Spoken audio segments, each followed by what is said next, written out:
Hey, we're coming back to you. You're listening to The Conversation, of course. Tony B in the house. Hey, how many of y'all watched the Braxtons? Yeah, I know. I got suckered into it, too.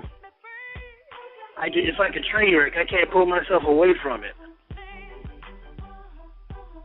Don't act like you're not watching it. It ain't just me. Hey, listen, let's get serious.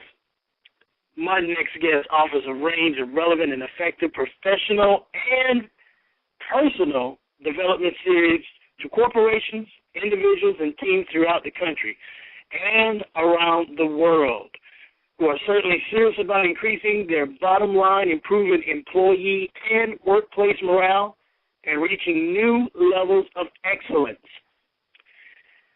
in customer service, sales, and leadership.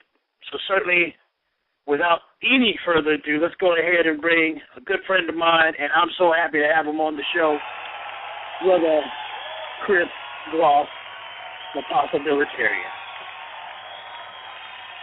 Brother Chris, thank you so much. Hey, what's up, Brother Clark? How you doing, my brother? Man, as one of your mentors would say, it is a pleasing pleasure to have you on the show tonight.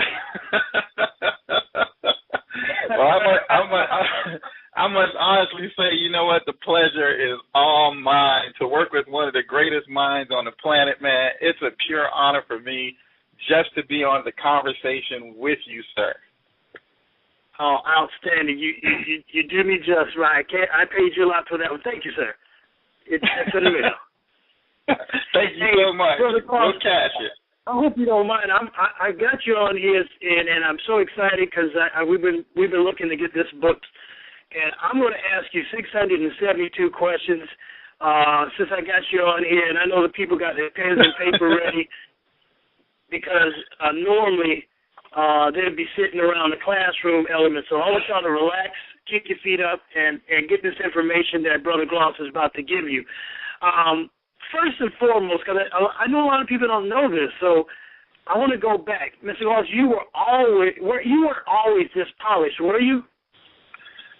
Oh, no, of course not. I mean, you know what? Oh, no, I wish I could be on your show, Clark, and say, you know, when I was 4 years old, you know, I was doing motivational speaking in the church, and then I came out of there and got my first seminar at 12, and then you know what? It's been all great since then.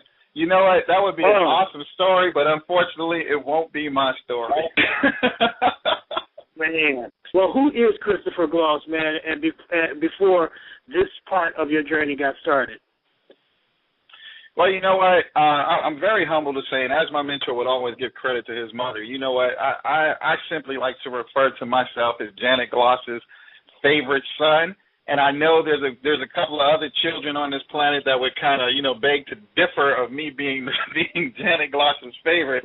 But you know what? That's the honor that I hold most, because my mother, being a single parent, growing up when we did in the Bronx, New York City, sacrificing the way she did. The biggest honor that I could ever receive, beyond plaques, trophies, awards, and even checks, is just to be called Janet Gloss's son, and just a tribute to the work that she's done and the seed she sowed in my life for me to become the person I am today. That's the greatest honor for me, Clark, just being able to say, you know what, I'm the son of that beautiful, strong woman right there. Wow, man, there's no other higher compliment you can give, and certainly I know what you mean when you say that, man. First time you spoke to a group of people was when?